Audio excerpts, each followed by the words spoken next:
Thanks for everyone coming. I thought we might as well do this rather than doing it towards the end of the year. I hate talking in front of media and people anyway, so we thought we might as well knock it over with one go. After the end of the season, I'll be hanging up the boots. It's probably a decision that we've been pretty clear on for a while. I guess discussions with Clarko, the footy club, and more importantly the family. I think it's the best thing for the footy club and myself. It's weird because mentally I thought that would have been the first to go, where I'm still loving football, still really enjoy it, probably not so much in meetings all the times, but actually playing out there, still love doing it. My body still feels good, but what I've realised over the last month is the development of our younger guys through injury that we've had through senior players. They've really taken steps and personally, and I think you've got the same opinion, if I play on next year, that I'll be taking a spot of a younger guy. And as a senior bloke, I would never want to do that, especially with the class that the younger guys have shown. You've just got to look at last weekend, and especially over at Adelaide, what they've produced. I've got notes here because I knew I'd forget. I guess walking in here as a 17-year-old and playing 16 years, you've learned a lot. You make a lot of mistakes. But I think the main thing is if you learn from them. I guess I'll thank Clarko and Andrew Russell a bit more later, but the life lessons I've learnt through a lot of people here at the footy club, a lot of people that have moved to other clubs and moved on to other jobs, but it's been something that I've really enjoyed. Footy's a roller coaster ride, but tell you what, we've had some really good times here, and we're probably lucky enough that every 10 years there'll be 4 opportunities we'll be able to come back as a group and celebrate what we've achieved as a footy club. I guess there's a few thank yous that I would like to thank, and I guess I'll start with management group who I started when I was 17. Connor Sports Management, I guess mostly Paul, who taught me a lot from a young age, and Mel, who's sitting over there. What you've done for myself, but my family as well, is over and above what you've had to do, so thank you very much. Also, a couple of personal sponsors that have been with me for a long time. Puma, since I was a 17-year-old kid, signed me in and have been with them ever since. Massive thank you to them, and also Toyota I've been with for the last 9 or 10 years through the support that they've given me. Everyone at the Hawthorn Football Club, as I said, there's been so many people that have come through here over the last 16 years that have taught me so much. The supporters, how passionate they are, all the staff upstairs. I'll especially mention the medical staff. I guess the last 4 or 5 years I've spent a lot of time with them. A common joke with the boys is how often my number's up on the physio board. So a massive thank you to you guys for all the time and effort. But the docs, all their physios, masseurs.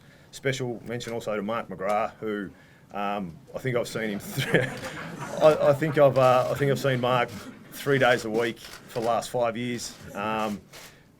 He's got me doing some interesting things that the boys have a bit of fun with. But Mark, you've spent so much time with me to continue playing football. So a massive thank you for that. The coaching staff who have spent so much time helping me develop.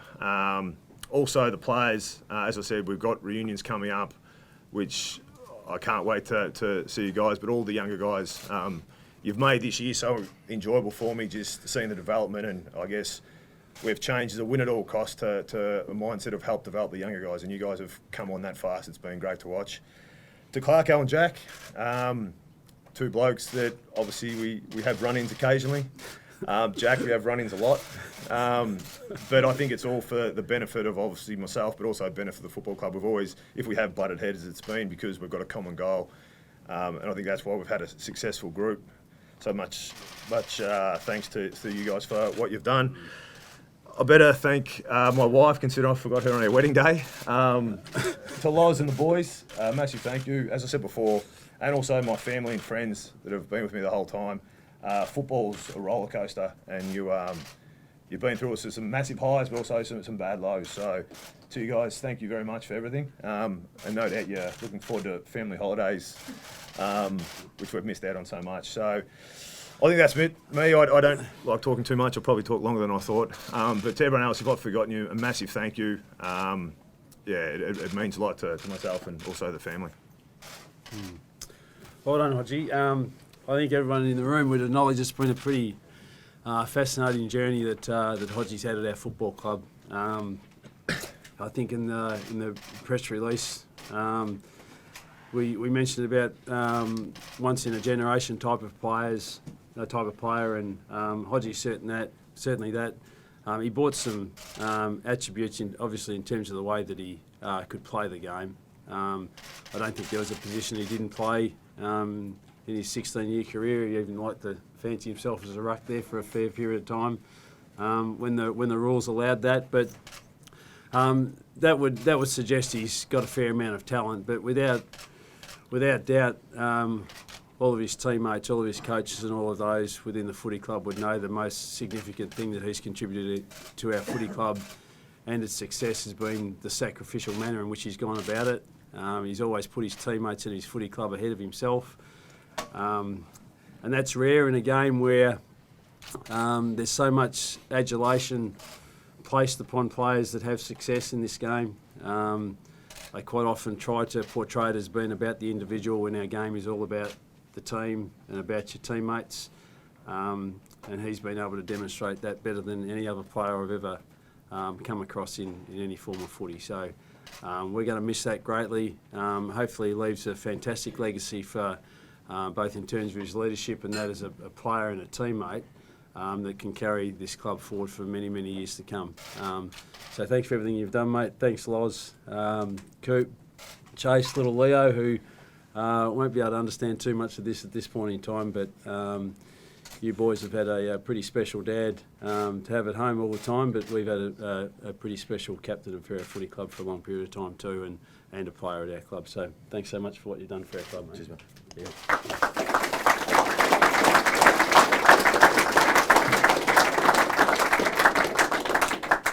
When did it start to crystallise in your mind that it might be your last year?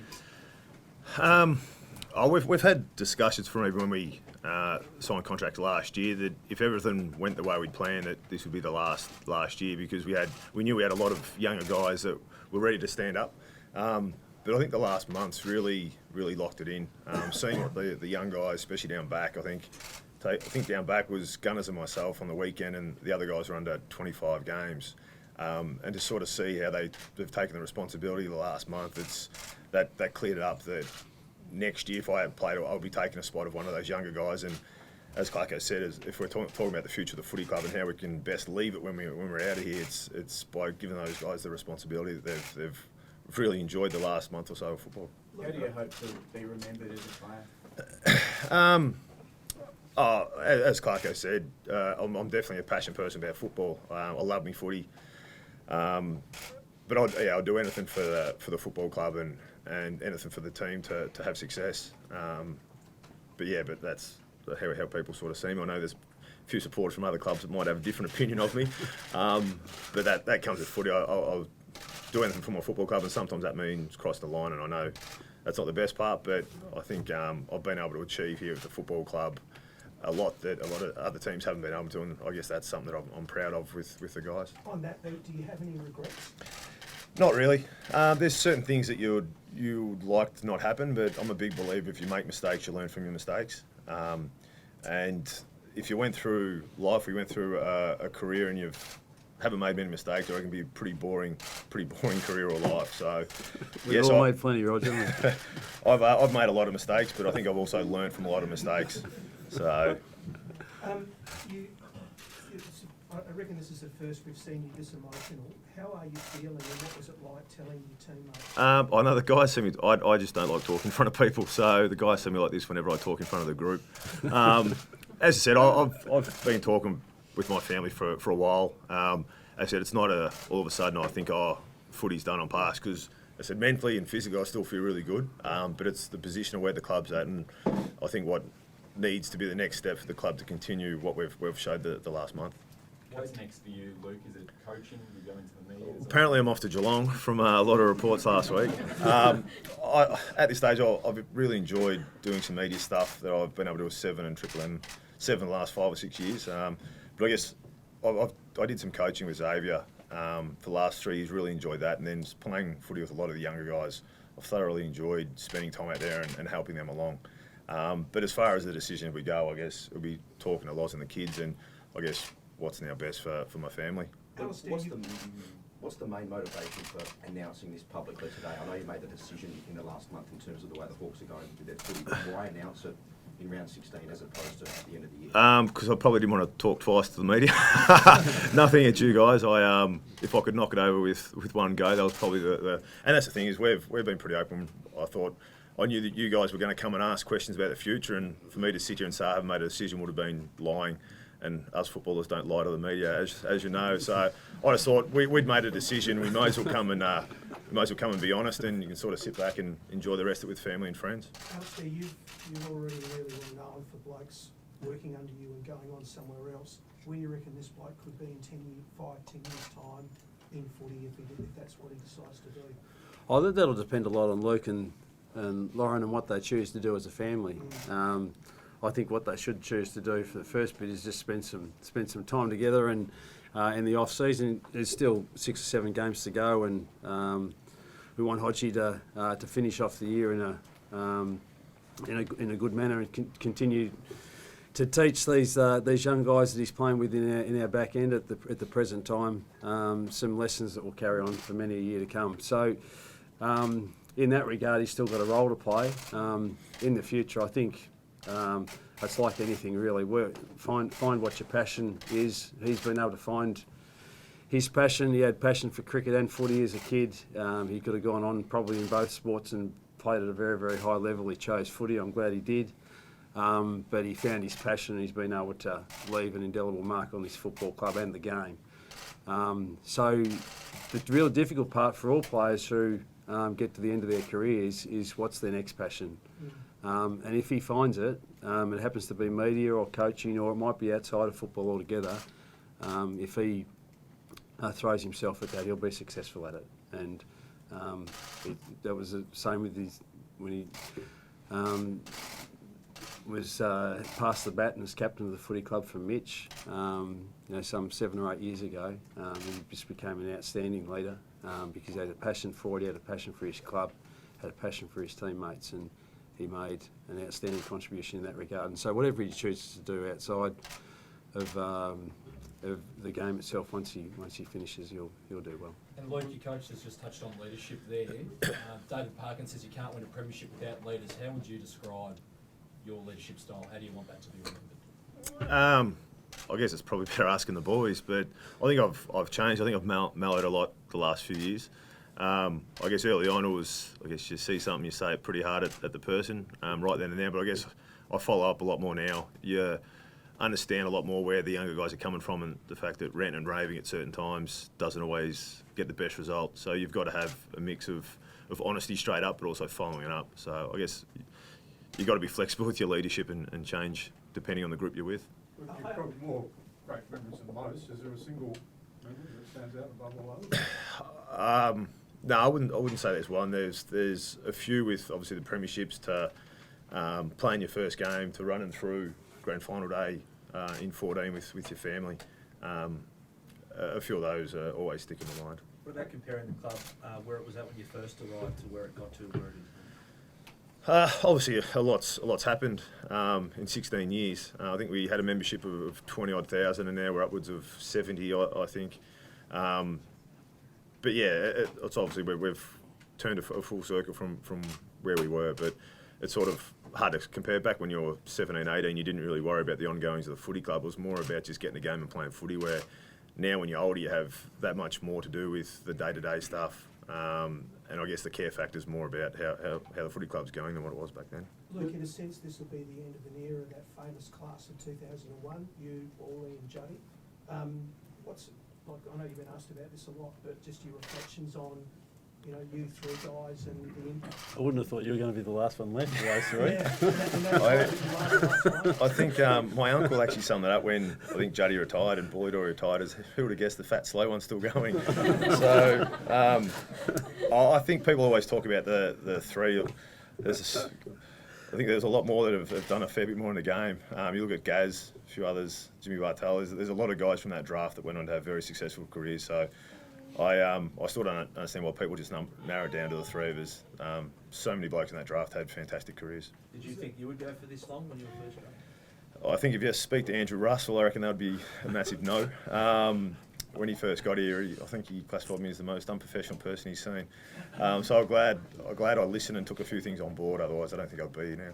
Does there was an easy point for you? Like, as you say, when you first started, you weren't known for your professionalism. When did it start to click for you? I think people develop at different times. On field, I obviously developed a lot faster than off field in understanding the professionalism of AFL football and what it needs to perform at a higher level. But yeah, I guess you take tips and hints and you get advice from these people and also senior players. Having Vanders, Croft, Mitch, those kind of guys help you along. You pick things up all the time. Clark, what's the system since you're a kid? Sorry. Within the system since you're a kid, really, have you ever stopped to think about who or what you might have been without footy? A few people have asked that. Yeah, I couldn't tell you. Since I was a kid, I've always. Colette Garbo. Yeah, that's been mentioned a few times. Yeah, it's sort of hard. I got a few more laughs than I wanted to. Yeah, ever since I was a kid, I've wanted to play at the MCG. I've always been passionate about football. I've always loved footy. So if this didn't work out, the fallback plan probably wouldn't have been that good, I think. Does it look easier to stomach leaving with a bit in the tank, knowing that there's so many good young kids coming through? I read an article last year with Crawford. This was about the time where I was going to decide whether to play on or not. And he said that every year after 2008, like 2009, 10, 11, he would run past Clarko's house wanting to stop in. And I think that was my mindset last year. I still felt that I wanted to give more to the footy club. I felt like I had more in it. I'm tipping I'm not going to go for too many runs after I pull the pin, but I can categorically say that if once I leave here, I think I've given the footy club everything I can. And I think the footy club is in a fantastic position with the group we've got now as senior players, but also the emergence of so many young fellas that are coming through that I think I'll sit back and enjoy watching them play. Luke, you mentioned the tenor and fortunes in the last month. Do you feel as though you could actually have a decent impact in the finals this year and potentially go deep into September given the last month? I've always said the win-loss ratios are relevant to us at this stage. Finals are relevant. What we do is we've got to focus on what we've done the last month, play the footy that we have. If we get enough wins, so be it. But I think there's a bigger picture on where we're trying to get as a team, and that's by backing each other. The way that the new guys have come into the footy club, the way the younger guys have bonded together, and the football they've played, especially the last month, it's exciting times for the football club. And if it's this year, if it's next year, all I know that the way that it's going, it's promising times. Alistair, Luke talks of a bloke who arrived at the football club to what he became. In your mind, from where you sat, was there a turning point? Was there a moment, was there a light bulb moment, or was there a time when, you think that the message sank in? Yeah, I think there was, and he probably won't want to recall this, but it was probably around his 21st where he didn't arrive to training on the Monday after his 21st. And I think that was the time, and I can see so many in the room down the back of our players, country bumpkins. I was one of them as well, who just didn't really understand or appreciate what professional AFL footy was all about, and I think it took Hodge some time to do that, and probably more so than most. But it was such. He just demonstrated just great country values. It's not unusual that all his best mates in footy are pretty much guys that have come from the bush as well, similar upbringings to his. That's probably why he and I connected in a way as player and coach. But it was probably that time around the 21st where he actually realised he did have so much he could bring to the game, both in the leadership aspect as well as what he could obviously do in terms of playing the game. And once he got to the back end of that rotten week in his life, he was suspended for a game against Geelong, and came to the realisation that if he put in the hard yards and dedicated himself to his career, then he could be something really, really special. and I think the journey since then has been first class, and that's why he's got to 300 games. He mentioned Mark McGrath, he mentioned the medical staff, he mentioned the conditioning staff, he mentioned Andrew Russell. But what hasn't been mentioned is his absolute dedication to that part of the game. Now, being a country bumpkin, he would have been the last person I would have thought could have, and those people in the back of the room that see him every day, they would say he's put more time and effort into his body in the last 4 or 5 years than any other player on our list. Now, for a bloke that where he started, that's one thing that Andrew Russell is enormously proud of, that he has been able to have the influence on him to enable him to have longevity and durability in his career. He's benefited from that, but so has our footy club enormously, because otherwise I think he might have got to 200 games and that might have been it. What are your recollections of that week, Luke? I remember waking up with Vander standing on top of me anyway. As I said, it was something that, as Clarko said, you had mates came down and you obviously spent a bit of time, and obviously it was a big error, but it was a learning experience. As I said, Clarko, I remember sitting in his office with Campbell Brown, because Brownie also made a mistake that weekend as well. and Clarko, I remember his words were, punishment doesn't fit the crime, but we've got a bigger picture here that we've got to look towards, and couldn't argue with him at all. I understood what he was talking about, but it's not until you actually make certain mistakes, as you said before, with what regrets. You make mistakes, but as long as you learn from them, that was a big learning curve in my career and my life. Knowing you've only got as few as 7 games left, how do you approach that period, and what do you try to get out of it? It's the same as what we've done the last month or so. I'm playing with a young group of guys in the back line, which I'm trying to help as much as I can, trying to give as much advice as I can to them, and give them as much responsibility as we can as well. So I don't think much is going to change. I think my mindset as far as that has been the same for a long time. So enjoy the last 7 games, but also we're here to play good football as well. Do you try to cherish the little things, though, walking into Waverley?